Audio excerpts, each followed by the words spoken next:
भारतीय संस्कृति में यज्ञ, योग एवं आयुर्वेद जैसी अमूल्य विद्याएं हैं, जिसका मूल है वेद। इतिहास की ओर दृष्टि डालें तो भगवान राम, भगवान कृष्ण से लेकर राजा महाराजाओं, ग्रामवासियों व अरण्यवासी ऋषियों की कुटियों तक नित्य व नैमित्तिक यज्ञों का प्रचलन देखने को मिलता है।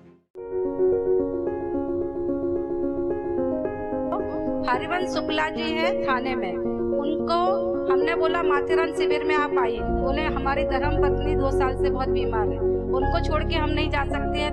तो हमने बोला क्या तकलीफ है, तो उन्होंने तकलीफ बहुत दिलाई। अभी हम डॉक्टर तो है नहीं, जानते भी नहीं कि क्या तकलीफ है। तो हमने बोला कि आप यज्ञ क्यों नहीं करते हैं?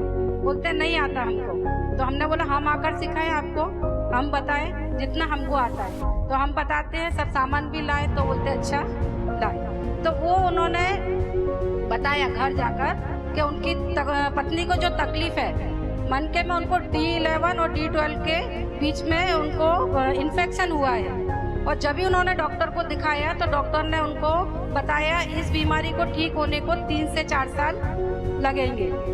तो हमने बोला ठीक है, हम योग तो आप कर ही रहे हैं और योग इनको कराइए और इनको ये यज्ञ आरंभ कीजिए। तभी उन्होंने यज्ञ आरंभ किया और 6 महीने के बाद उनको उसको पूर्णतः आराम मिल गया। जो इन्फेक्शन था डॉक्टर ने बताया कि इससे टीबी होने की संभावनाएं ज्यादा है। तो उन्होंने अभी 6 महीने के बाद जब भी उनकी रिपोर्ट निकाली तो वो पूरा एकदम ठीक हो गया है और 6 महीने में उनको आराम मिला। डॉक्टर ने बोला अब ये पूर्णतः स्वस्थ है। तो ऐसा लाभ है। एक छोटा सा हमारे पास कमरा हो तो उस कमरे को सुगंधित करने के लिए 300 ml का एक स्प्रे हो तो साल भर चल जाता है, अर्थात 365 बार वह कमरा सुगंधित हुआ। कितनी गैस से? 300 ml। जैसे 300 ml से 365 कमरे सुगंधित हो गए तो आप विचार कीजिए 1 ग्राम मात्र घी की जब हम आहुति प्रदान करते हैं तो 1 ग्राम घृत से 1 लीटर 864 ml गैस प्राप्त हुई। तो उससे कितने बड़ी मात्रा में कमरे हम सुगंधित कर सकते हैं, बहुत बड़ी मात्रा। इसलिए आयुर्वेद में घृत को सर्पी कहा गया। सर्पी, सांप।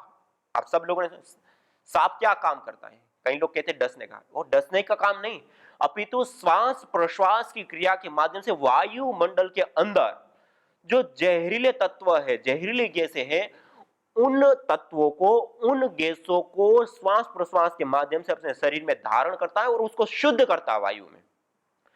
जैसे सांप वायु को शुद्ध करता है, वैसे ही जब घृत की हम आहुति प्रदान करते हैं और आहुति प्रदान करने पर जो फ्लेम बनती है, जो ऊर्जाएं बनती है, जो गैसें बनती है, वो जब वायुमंडल के अंदर जाती है तो वो भी इस वायुमंडल को पवित्र, शुद्ध, सुगंधित बनाने का कार्य करती है, वायु के प्रदूषण को खत्म करने का कार्य करती है।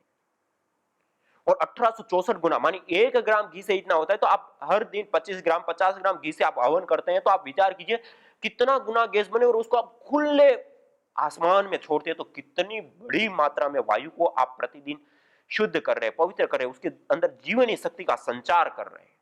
एक बहुत सूक्ष्म विज्ञान है, नैनो टेक्नोलॉजी है। कहने का अभिप्राय है कोई भी चीज हम अग्नि में डालते हैं तो उसको नष्ट नहीं करते, अभी तो रूपांतरित करते हैं और सूक्ष्म करते हैं। और जो पदार्थ जितना सूक्ष्म होता है उतना ही वो शक्तिशाली हो जाता है, ऊर्जान्वित हो जाता है। जैसे आज वर्तमान में नैनो टेक्नोलॉजी, आज हम ईंधन का प्रयोग करते हैं, हाइड्रोजन, हीलियम, लिथियम, यूरेनियम, एक की अपेक्षा एक नैनो होने के कारण उसकी शक्ति, सामर्थ्य, ऊर्जा शक्ति कई गुना बढ़ जाती है। ऐसे आयुर्वेद की दवाइयों में भी हम आयुर्वेद की भस्मों को देखें, जिस तत्व की आवश्यकता होती है उन तत्वों को जला करके पहले राख रूप में ले आए, फूंक मारो तब भी उड़ जाए, उतनी सूक्ष्म हो जाती है। फिर भी उसको खरल किया जाता है, उतना खरल करते हैं उसके पार्टिकल को और तोड़ते हैं और तोड़ते हैं और तोड़ते हैं। जितना ज्यादा पार्टिकल तोड़ते हैं उतना ही ज्यादा वो सूक्ष्म होता जाता है और जितना ज्यादा वो सूक्ष्म होता जाता है उतनी ही ज्यादा उसकी शक्ति, सामर्थ्य बढ़ती चली जाती है। इसलिए थोड़ी सी मात्रा में होते हुए भी आप आयुर्वेद के डॉक्टरों को देखेंगे, भस्म 2 ग्राम 5 ग्राम की मात्रा में देंगे और वो भी 60 पुड़िया बना करके महीने भर लेने के लिए कहेंगे। और जो सामान्य दवाइयां काम नहीं करेगी उससे भी कई गुना ज्यादा वो काम करती है। क्यों? सूक्ष्मता के कारण, सूक्ष्म होने के कारण। सूक्ष्म होने से उसकी शक्ति बढ़ जाती है, सामर्थ्य बढ़ जाती है। नैनो टेक्नोलॉजी का अर्थ ही यही होता है कि रॉ मटेरियल कम लगता है, वजन उसका कम हो जाता है, वो हल्का हो जाता है, सुचारू हो जाता है और उसकी शक्ति, सामर्थ्य और क्षमता कई गुना मल्टीपल बढ़ जाती है। यह है नैनो टेक्नोलॉजी। और यज्ञ सबसे सरलतम नैनो टेक्नोलॉजी है, कोई भी व्यक्ति कर सकता है अपने घर में। घृत की जैसे मैंने आहुति की बात की, 1 ग्राम घृत से 1864 गुना 1 लीटर 864 ml गैस हमें प्राप्त होती है। और उसको खुले वायुमंडल में छोड़ो तो पूरा वायुमंडल पवित्र, शुद्ध, सुगंधित और जीवनी शक्ति से युक्त हो जाता है। ऐसी शक्ति, सामर्थ्य गाय की घृत में। ऐसे ही जो हम अन्य जड़ी बूटियों की आहुति प्रदान करते हैं, वो अन्य जड़ी बूटियां भी जब हम उसकी आहुति प्रदान करते हैं तो वह भी इतनी अत्यंत सूक्ष्म हो जाती है, अणु परमाणु के रूप में कन्वर्ट हो जाती है, रूपांतरित हो जाती है और उसकी जो ऊर्जा है, क्षमता है, वो कई गुना बढ़ जाती है और वो वायुमंडल में घुल जाती है। और जब इस वायु का हम पान करते हैं तो श्वास के माध्यम से पहले तो सुगंधी आती है, सुगंधी आती है तो हमारी हाइपोथैलेमस आदि ग्रंथियां होती है, वो सीधे प्रभावित होती हैं और गुड हार्मोन्स बनाती है और बैड हार्मोन्स खत्म हो जाते हैं, जिसके कारण स्ट्रेस, तनाव, चिड़चिड़ापन, डिप्रेशन से लेकर के तमाम प्रकार के रोग हार्मोनल बैलेंस या गुड हार्मोन्स को बनाने से होता है। वो कार्य सरलता से, सहजता से संपन्न हो जाता है। दूसरा, जब श्वास के माध्यम से हमारे लंग्स तक ये वायु जाती है पार्टिकल से युक्त, जो औषधीय द्रव्यों से युक्त, तो हमारे लंग्स के माध्यम से रक्त में, रक्त के माध्यम से पूरे शरीर में चली जाती है यह सूक्ष्म हुई औषधियां और पूरे शरीर को स्वस्थ बनाने का कार्य करती है, पूरे शरीर का ट्रीटमेंट कर देती है, पूरे शरीर को स्वस्थ बना देती है। तो मैं बता रहा था स्वामी दयानंद सरस्वती जी की बात, जिन्होंने कहा कि जो हम आहुति में जो द्रव्यों को डालते हैं वह द्रव्य जल करके सूक्ष्म हो गया और जैसे ही वो द्रव्य सूक्ष्म होता है तो सीधा वायु को प्रभावित करता है। वायु तिर्यक गति से देश देशांतरों में विचरण करती हैं। जब वो देश देशांतरों में विचरण करती हैं तो बादलों को विशेष रूप से प्रभावित करती है, अर्थात जलाशयों को ऊपर से जो बारिश होने वाले जल है उसको शुद्ध कर देती है। फिर जब वायु तो पहले शुद्ध हो गई, फिर वो जलाशय शुद्ध हुए आकाश मंडल के, फिर वर्षा होती है। जब वर्षा होती है तो हमारे नीचे के जो जलाशय है वो सारे जल ऊर्जान्वित हो गए, वो शुद्ध हो गए और उसी जल से आप्लावित होते हैं हमारे वनस्पति जगत। उसी जल से और वायु से हमारा वनस्पति अन्न, फल, फूल, साग, सब्जी, औषधीय वनस्पति आदि सब उगाते हैं।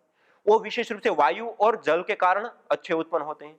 इसलिए स्वामी दयानंद सरस्वती जी कहते हैं कि यज्ञ को करने से सीधे वायु प्रभावित होती है और वायु से बादल और बादल से वर्षा जल और उसके माध्यम से उत्पन्न होने वाले अन्न, फल, साग, सब्जी आदि उत्तम, अर्थात अन्न, जल और वायु तीन हमारे मुख्य आहार जो है वो तीनों ही यज्ञ के माध्यम से शुद्ध हो गए और उनका जब मनुष्य पान करता है, उसका खान पान और स्पर्श करता है तो उससे उसकी आयु, बल, पराक्रम, ओज, तेज, ऊर्जा आदि सब बढ़ता है और अंततोगत्वा वह मनुष्य धर्म, अर्थ और काम और मोक्ष की सिद्धि को प्राप्त करता है। अतः देव यज्ञ अग्निहोत्रों में प्रतिदिन करना होता है। यह है अग्निहोत्र की वैज्ञानिकता, साइंटिफिक। और अग्निहोत्र इतने तक सीमित नहीं है, यह देवीय पूजा का, ईश्वरीय पूजा का, देवीय शक्तियों से, ईश्वरीय शक्ति से संबंध स्थापित करने का एक सबसे बड़ा सटीक साधन है। वेद मंत्रों के माध्यम से आहुतियां देकर के ईश्वरीय शक्तियों से, देवीय शक्तियों से संबंध स्थापित करना। यज्ञ कल्प वृक्ष है, इष्ट काम दुक्का, सर्व काम दुक्का, सत्या संतु यजमानस्य कामा कहा। जो व्यक्ति यज्ञ करता है, अग्निर्वै देवानाम मुखम कहा, जो यज्ञ की अग्नि हो सभी देवताओं का मुख है और उसमें जो हम आहुति देते हैं वो देवगण आकर के उसका पान करते हैं। सूक्ष्म प्रिया देवा कहा, सूक्ष्म प्रिय देव होते हैं और जो हम आहुति प्रदान करते हैं वो अत्यंत सूक्ष्म हो जाती है और उसका पान करते हैं देवतागण। तो हम जिस वेदी के ऊपर यज्ञ करते हैं वहां सारी देवी शक्तियां आती हैं और उसका पान करती है और उससे वो तृप्त होती है, पुष्ट होती है, संतुष्ट होती है और हमें आशीष देती है। और जो भी हम मनोकामनाएं रखते हैं, जो भी हम इच्छाएं रखते हैं, उन सारी मनोकामनाओं को, उन सारी इच्छाओं को पूर्ण करने का कार्य इस अग्निहोत्र के माध्यम से, यज्ञ के माध्यम से संपन्न होता है। इसलिए इष्ट काम दुख, सर्व काम दुख कहा, सत्या संतु यजमानस्य कामा कहा। सभी प्रकार की कामनाओं से मुक्ति पाने के लिए या सभी प्रकार की कामनाओं की पूर्ति के लिए यह अग्निहोत्र यज्ञ एक सबसे बड़ा साधन है। इसलिए इसको कल्प वृक्ष कहा गया। इसकी सानिध्य में आकर के कोई भी व्यक्ति यज्ञ करे, देवी शक्ति को तृप्त करे और उसको जो प्रार्थना करेगा वो उनको प्राप्त होगा। इसी प्रकार से यज्ञ एक चिकित्सा पद्धति है। यज्ञ एक देवीय चिकित्सा पद्धति है।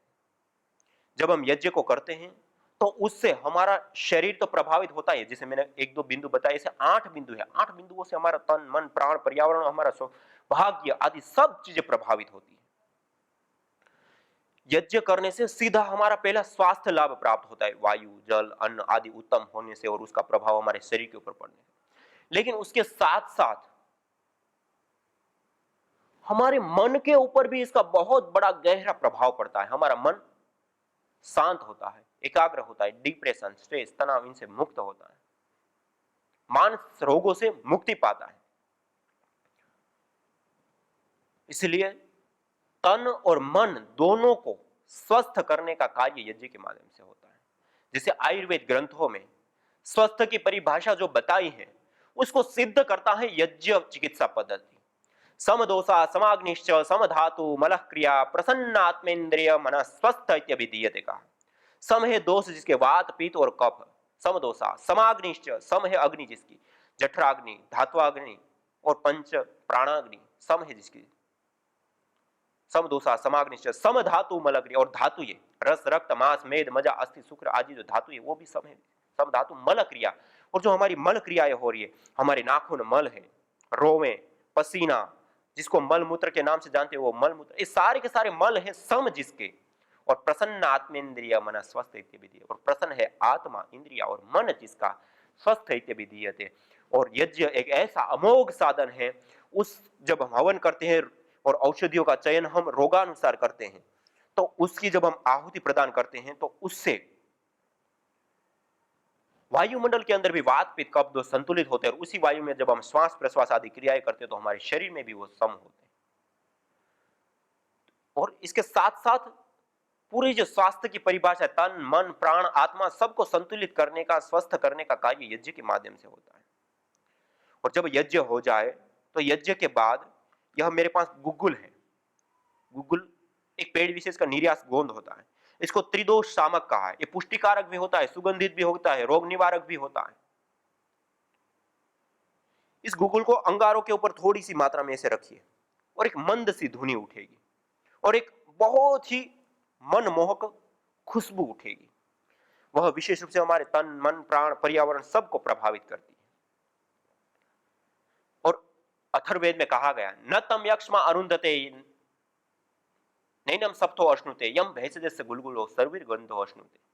जिस व्यक्ति को इस गुग्गुल विशेष की धुनी सुगंधि प्राप्त होती, उसको कैसे कोई रोग हो सकता है, कैसे ताप संताप हो सकता है, कैसे किसी भी प्रकार का कोई इन्फेक्शन हो सकता है, कैसे किसी भी प्रकार का कोई संताप उसके जीवन में हो सकता है, जिसको गुग्गुल की धुनी प्राप्त होती है।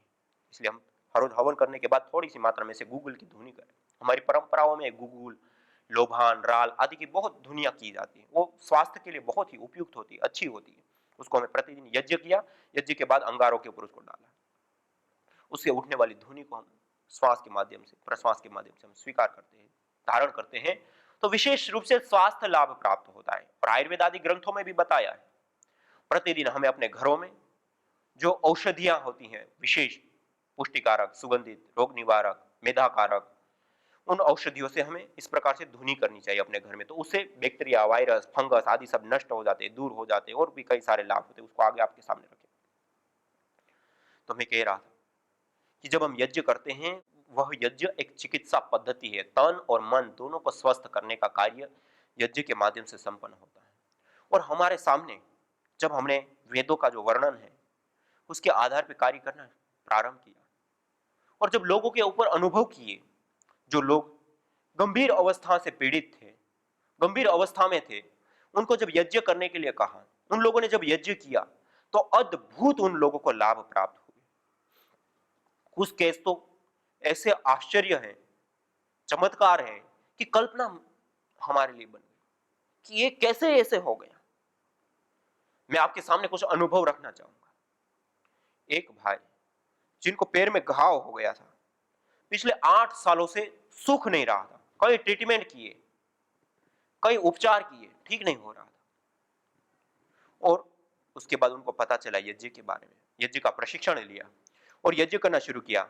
आप आश्चर्य करेंगे, जो 8 साल से घाव नहीं भर रहा था, कई ट्रीटमेंट लिया, सब कुछ किया, कुछ नहीं हो रहा था, और उन्होंने यज्ञ चिकित्सा अपनाई और 4 महीने के अंदर अंदर उसके ऊपर चमड़ी आने लग गई, भर गया वो घाव। एक बहन मुंबई में जिनको ब्रेन ट्यूमर हुआ था, बहन दिव्या जी, और ब्रेन ट्यूमर के बाद ऑपरेशन उनका हुआ, ऑपरेशन होने से वो कोमा में चली गई, कोमा में जाने के बाद कई सारे उसके अलग अलग उपचार और जो भी मॉडर्न साइंस के माध्यम से जो कुछ भी किया जा सकता है सब कुछ कर लिया, 30 लाख से अधिक खर्च कर लिया, 6 महीना आईसीयू में रही, कुल मिलाकर के 9 महीना वो कोमा में रही। डॉक्टर लोग कुछ नहीं कर पाए, उनको छुट्टी दे दी, एक डॉक्टर निकाल दे, दूसरे डॉक्टर के पास ले गए, वो भी छुट्टी दे दी, और बड़े बड़े हॉस्पिटल में, ऐसे भी नहीं छोटे छोटे, और कुछ नहीं कर पाए।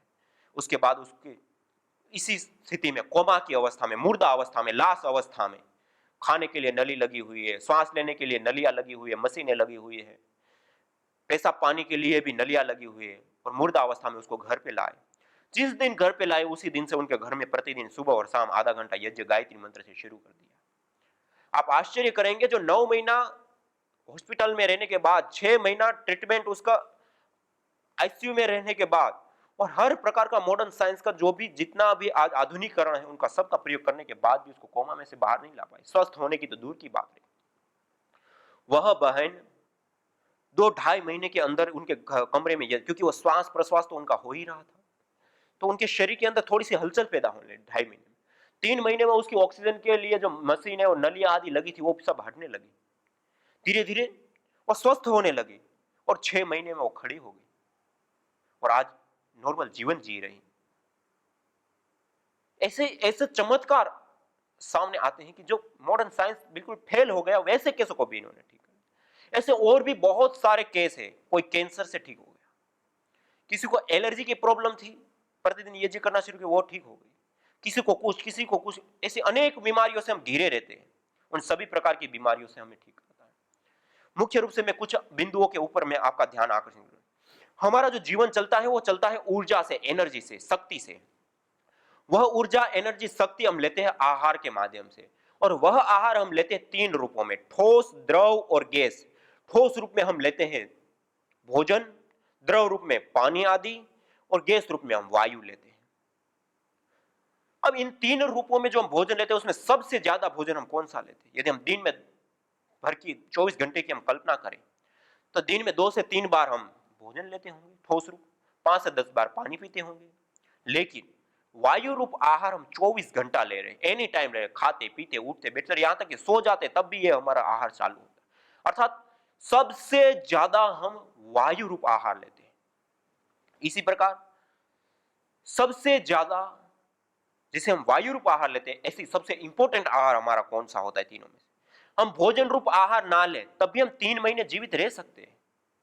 हम द्रव रूप आहार ना लें तब भी हम 3 सप्ताह तक जीवित रह सकते हैं, लेकिन जब हम वायु रूप आहार छोड़ दे तो हम 3 मिनट भी जिंदा नहीं रह सकते। अर्थात सबसे ज्यादा और सबसे इंपॉर्टेंट हमारा कोई आहार है तो वह आहार है वायु रूप आहार।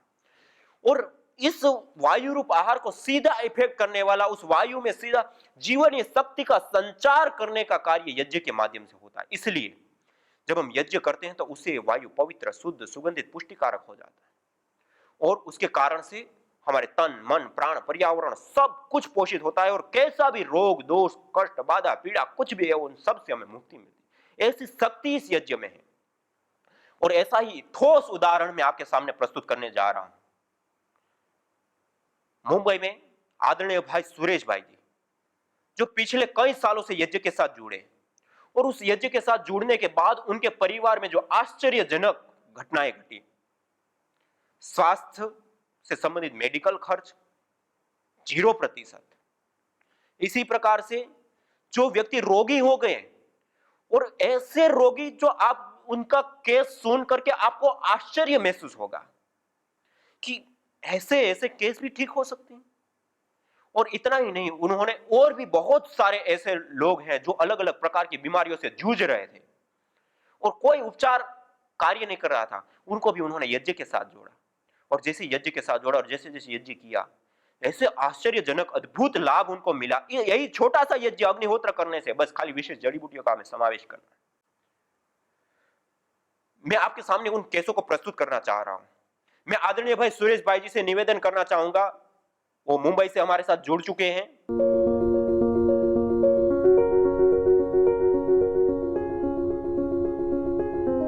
पूना का एक केस आया कि 7वें महीने में गर्भ के अंदर बच्चा एकदम निष्क्रिय हो गया था, छोटा हो गया था पूरा, और डॉक्टर ने बोला कि अब तो अबॉर्शन करना पड़ेगा इसका। वहां से फोन आया तो हमने डॉक्टर तारा सिंह जी जो आपके बीच में है यहाँ पर, उनसे बात की तो उन्होंने बोला कि उनको यज्ञ कराओ। लेखा माता जी के माध्यम से डोंबिवली से उनसे बात हुई तो नीचे यज्ञ के हवन कुंड के नीचे उसमें ड्राई फ्रूट का लेवल बिछाया गया, सभी तरह के ड्राई फ्रूट उसमें लगाए गए और फिर यज्ञ चालू किया। देखिए 2 महीना यज्ञ करने से वो बच्चा वापस पुष्ट हो गया और नॉर्मल डिलीवरी हुई उसकी, और प्रॉपर वजन जो होना चाहिए 2 किलो 900-800 ग्राम वो उसने बच्ची को जन्म दिया। मेरी माताजी आज 84 इयर्स की हैं, 3 बार पैरालिसिस हो गया, हमने 3 बार उसको ठीक कर लिया। आज वो अपने पैरों पे चलकर जाते हैं। रोज यज्ञ हमारे साथ में सोफे पे बैठ के सब सुनते हैं, उनको पूरा यज्ञ याद है। लेकिन एक भी परिवार का मेंबर, जब से हम आज 5 साल से यज्ञ कर रहे हैं, हमारा एक भी फैमिली मेंबर आज हॉस्पिटलाइज नहीं है, डॉक्टर की मेडिसिन नहीं ले रहा है, और ज्यादा से ज्यादा अभी हम योग और यज्ञ को ही बढ़ाते चले जा रहे हैं। यज्ञ भारतीय संस्कृति का मूल है। तो आइए हम संकल्प लें, संसार के श्रेष्ठतम कर्म यज्ञ को अपनाएं, पिंड और ब्रह्मांड में संतुलन कायम करने वाले यज्ञ को अपने जीवन का अभिन्न अंग बनाएं एवं प्रकृति मां के प्रति अपने ऋणों को अदा करें। विश्व स्वास्थ्य का एक नारा, यज्ञ से होगा जग उजियारा। भारतीय संस्कृति की अमूल्य विरासत यज्ञ की महिमा को जानने हेतु वैदिक चैनल पर प्रतिदिन प्रातः एवं सायं 11:30 बजे यज्ञ महिमा कार्यक्रम से जुड़ें। विशेष जानकारी हेतु संपर्क करें। मोबाइल 9068565306।